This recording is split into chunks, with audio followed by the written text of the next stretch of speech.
Let us know about Lucas test. Watch the experiment. Now you are adding Lucas reagent, which is a mixture of concentrated hydrochloric acid and anhydrous zinc chloride. The 3 test tubes contain primary, secondary and tertiary alcohols.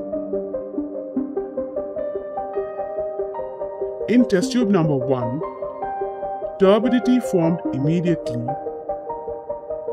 which shows that it is a tertiary alcohol.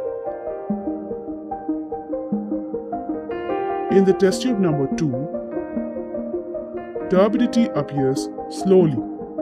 This test tube contains a secondary alcohol.